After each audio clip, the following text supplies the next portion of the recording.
Morning all of you, myself Annu, faculty in JMC group of institution. Today I am here to explain a topic that is menstrual cycle. So what is menstrual cycle? Menstrual cycle क्या है? ये एक series है, एक event है जो कि हर एक वुमेन के अंदर नेचुरली अकर होता है every 26 to 30 day throughout a child bearing period between menarche and menopause. तो एक सीरीज ऑफ इवेंट है जो कि हर एक वुमेन में नेचुरली 26 से 30 डेज पे अकर होता है, चाइल्ड बियरिंग जो पीरियड होता है तब, और मेनार्के और मेनोपोज के बीच में होता है। नेक्स्ट हम बात करते हैं what is menarche, menopause and then ovulation. So menarche क्या है? Menarche commencement of menstrual cycle at the age of 12 to 15 year, means starting of menstrual cycle, मतलब जब से मेंस्ट्रुअल साइकिल स्टार्ट होती है 12 to 15 ईयर की एज में, उस टर्म को हम बोलते हैं मेनार्के। नेक्स्ट हम बात करते हैं menopause. Menopause means permanent cessation of menstrual cycle at the age of 45 and 50 year, मतलब परमानेंट सीजेशन, परमानेंट स्टॉप होना मेंस्ट्रुअल साइकिल का 45 to 50 ईयर की एज में, उसको हम बोलते हैं मेनोपोज। पोज लग जाना मींस स्टॉप हो जाना। नेक्स्ट हम बात करते हैं ओव्यूलेशन। ओव्यूलेशन क्या है? ओव्यूलेशन होता है release of mature egg. Mature egg का रिलीज होना ओवरीज से 14 डे एवरी मंथ, मतलब मैच्योर एग जब रिलीज होते हैं ओवरी से हर महीने 14 डेज पे, उसको हम बोलते हैं ओव्यूलेशन। सो नेक्स्ट हम बात करते हैं what are the components of menstrual cycle. So there are two main components of menstrual cycle and that are ovarian cycle and uterine cycle. So दो मेन कंपोनेंट होते हैं मेंस्ट्रुअल साइकिल के। जो सबसे पहला होता है उसको हम बोलते हैं ओवेरियन साइकिल, सेकेंड वाले को हम बोलते हैं यूटेराइन साइकिल। सो ओवेरियन साइकिल क्या है? जो भी कोई चेंजेस ओवरीज के अंदर आते हैं, पिट्यूटरी हार्मोन से रिस्पॉन्स करते हैं, उसको हम बोलते हैं ओवेरियन साइकिल। नेक्स्ट हम बात करते हैं यूटेराइन साइकिल। यूटेराइन साइकिल मतलब जब भी कोई चेंजेस टेक प्लेस करता है हमारे यूट्रस में, उसको हम बोलते हैं uterine cycle. Ovarian cycle change in ovaries, uterine cycle change in uterus. But जो ओवेरियन साइकिल है वो किसके रिस्पॉन्स से हो रहा है चेंजेस? Pituitary hormone. सो अभी हम देखते हैं ओवेरियन साइकिल। एज हमने पढ़ा था कि जो ओवेरियन साइकिल है उसमें क्या होता है कि कोई भी चेंजेस हमारे ओवरीज के अंदर होता है पिट्यूटरी हार्मोन को रिस्पॉन्सिबल रख के। सो ऐसे ही ओवेरियन साइकिल में क्या होता है, कोई भी ऐसा पीरियोडिकल चेंज जो कि ओवरीज में होता है एवरी मंथ, हर महीने फीमेल रिप्रोडक्टिव लाइफ में, मतलब फीमेल रिप्रोडक्टिव लाइफ में जब ओवरीज के अंदर कोई भी चेंजेस होता है, और जो ये एक साइकोलॉजिकल चेंज है, साइक्लिकल चेंज है जो ओवरीज में होता है, कहाँ पे? एंटीरियर पिट्यूटरी हार्मोन को कोई भी रिस्पॉन्स होता है। नेक्स्ट दो रिस्पॉन्स, मेनली दो हार्मोन रिस्पॉन्सिबल होते हैं, FSH and LH, follicle stimulating hormone and luteinising hormone. Next हम बात करते हैं यूटेराइन साइकिल की। जो यूटेराइन साइकिल होता है रेफर्स करता है चेंजेस को। कहाँ पे चेंजेस होते हैं? यूट्रस में, लाइनिंग ऑफ यूट्रस में, मतलब जब यूटेरस की लाइनिंग में चेंजेस आते हैं तो वो क्या होता है? यूटेराइन साइकिल होती है। इसमें क्या होता है, जो चेंज होते हैं वो एक ओवेरियन हॉर्मोन्स को रिलेट करके होते हैं। कौन कौन से ओवेरियन हॉर्मोन्स होते हैं? Oestrogen and progesterone. नेक्स्ट हम बात करते हैं फेज ऑफ मेंस्ट्रुअल साइकिल की। जो मेंस्ट्रुअल साइकिल है उसके क्या क्या फेजेस है। देखिए यूट्रस के अंदर अलग फेज है, ओवरीज के अंदर अलग फेज है। तो अभी यूट्रस के अंदर कौन कौन से फेज है? मेंस्ट्रुअल फेज, प्रोलिफरेटिव फेज और नेक्स्ट इज सेक्रेटरी फेज। जो मेंस्ट्रुअल फेज है वो 4 डेज के लिए होता है, प्रोलिफरेटरी फेज 10 डेज के लिए होता है, सेक्रेटरी फेज हमारा 14 डेज के लिए होता है। नेक्स्ट हम बात करते हैं ओवरीज में। ओवरीज में भी 3 फेजेस हैं, follicular phase, ovulation, next one is luteal phase. जो फॉलिकुलर फेज होता है वो 5th डे ऑफ ओव्यूलेशन से होता है।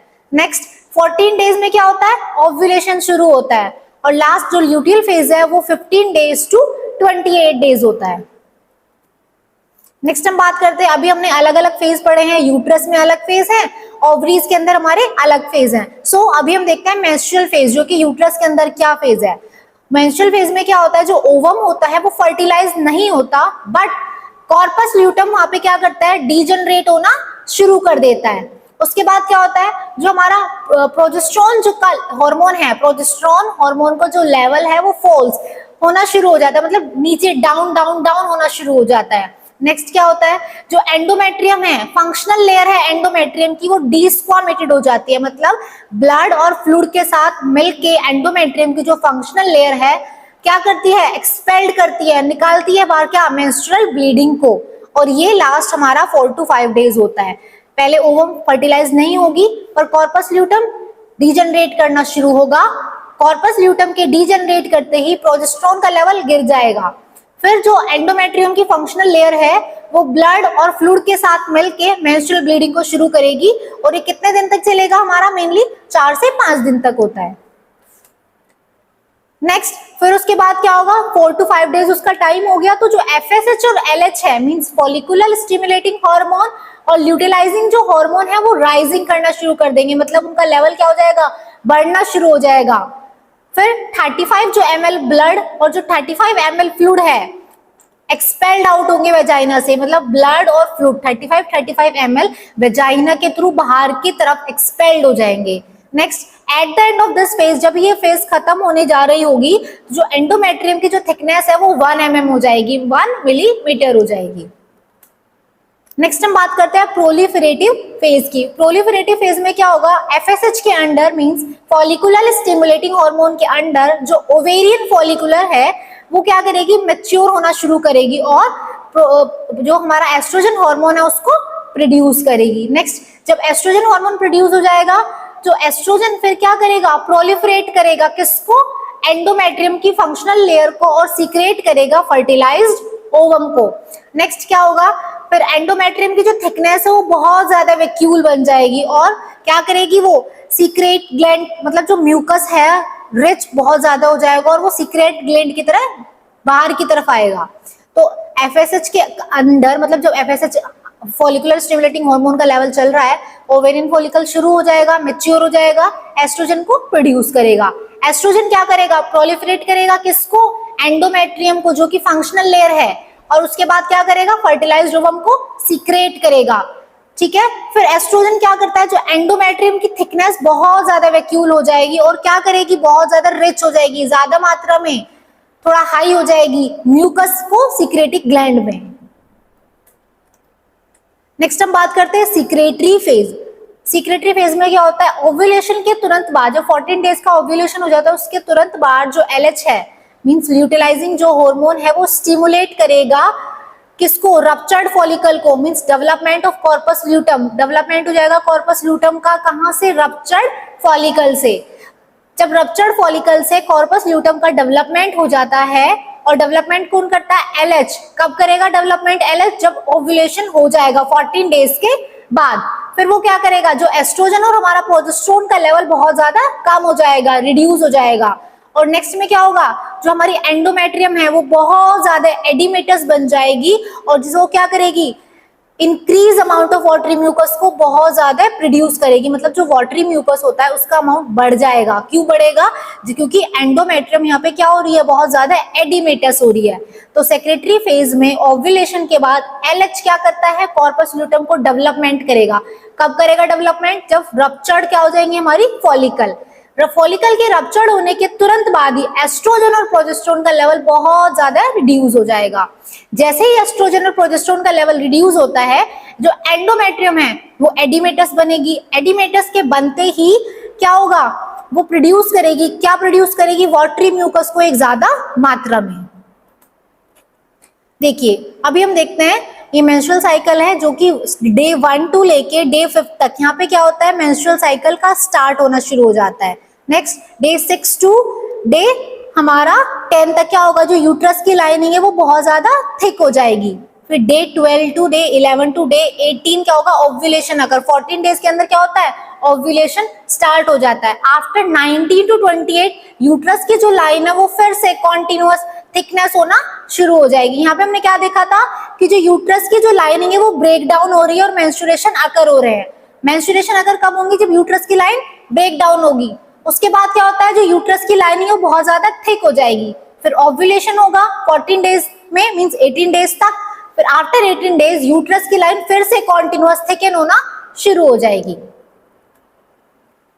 नेक्स्ट हम बात करते हैं सर्विकल म्यूकस चेंजेस, मतलब मेंस्ट्रुएशन के टाइम क्या क्या सर्विक्स के अंदर चेंजेस आते हैं। तो बहुत सारे अलग अलग मेंस्ट्रुएशन के टाइम अलग अलग चेंजेस आते हैं हमारे सर्विकल म्यूकोसा में।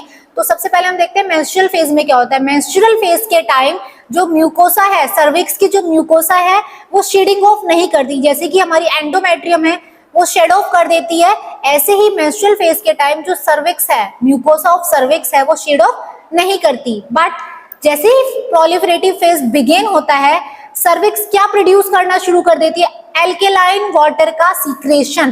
प्रोलिफरेटिव फेज के शुरू होते ही सर्विक्स एल्केलाइन वाटर का सीक्रेशन करना शुरू कर देती है। और at the time of ovulation, ovulation के टाइम जो सर्विक्स की म्यूकोसा है वो बहुत ज्यादा थिन हो जाती है और जिसकी जो इलास्टिसिटी है वो भी बहुत ज्यादा बढ़ जाती है। तो सर्विक्स में क्या क्या चेंजेस आते हैं, मेंस्ट्रुअल फेज के टाइम शेडिंग ऑफ नहीं होता सर्विक्स का, जैसे कि हम बताते हैं एंडोमेट्रियम का हो जाता है। बट प्रोलिफरेटिव के टाइम जैसे ही प्रोलिफरेटिव फेज बिगिन होता है, जो सर्विक्स है वो एल्केलाइन वाटर को प्रोड्यूस कर देती है, एल्केलाइन जो वाटर का सीक्रेशन को प्रोड्यूस करना शुरू कर देती है।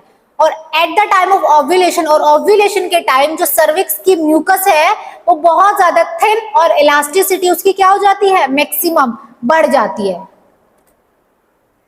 नेक्स्ट हम बात करते हैं मेंस्ट्रुअल साइकिल एब्नॉर्मलिटीज की। मेंस्ट्रुअल साइकिल में क्या क्या एब्नॉर्मलिटीज आती है।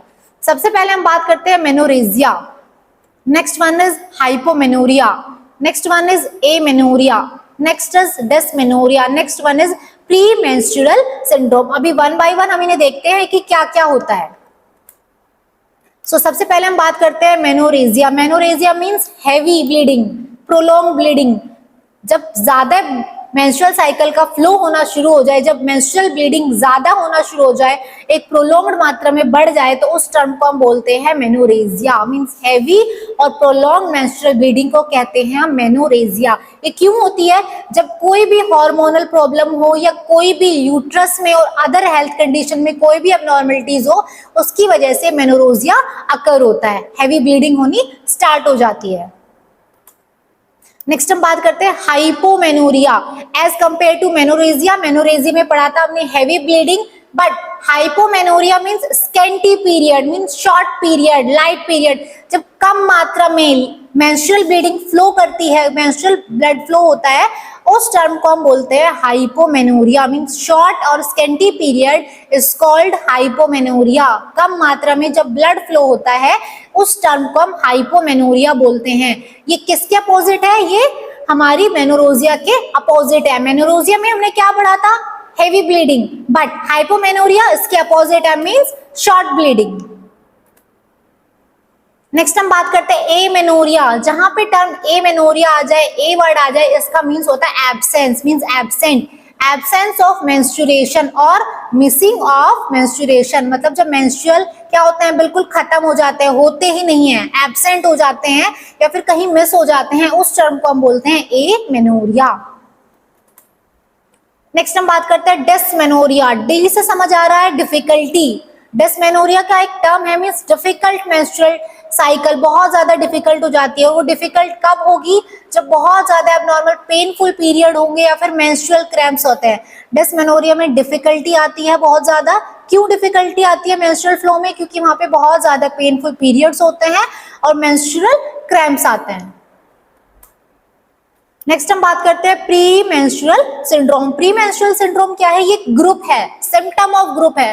अलग अलग तरह के सिम्टम्स होते हैं, हर एक वुमेन में होते हैं। कब होते हैं, ओव्यूलेशन के बीच में, जब भी ओव्यूलेशन पीरियड चल रहा होता है उस टाइम पे अलग अलग ग्रुप ऑफ सिम्टम, अलग अलग तरह के सिम्टम्स वुमेन्स के अंदर नजर आते हैं। और जो प्री मेंस्ट्रुअल सिंड्रोम एक वाइड वैरायटी है, मैंने बताया था ग्रुप है सिम्टम का, तो एक वाइड वैरायटी है साइन और सिम्टम की, जिसके अंदर हम क्या देखते हैं, जो भी इंडिविजुअल वुमेन होगी उनका मूड स्विंग हो जाएगा, टेंडर ब्रेस्ट, बहुत ज्यादा टेंडरनेस आ जाएगा, फूड क्रेविंग होगी, इरिटेबिलिटी होगी, फटीग होगा और अलग अलग तरह से डिप्रेशन आएगा। तो प्री मेंस्ट्रुअल सिंड्रोम में अलग अलग तरह के सिम्टम्स आते हैं, ग्रुप में सिम्टम्स आते हैं, वाइड वैरायटी आती है सिम्टम्स की, जिससे क्या होता है उस टर्म को हम बोलते हैं प्री मेंस्ट्रुअल सिंड्रोम।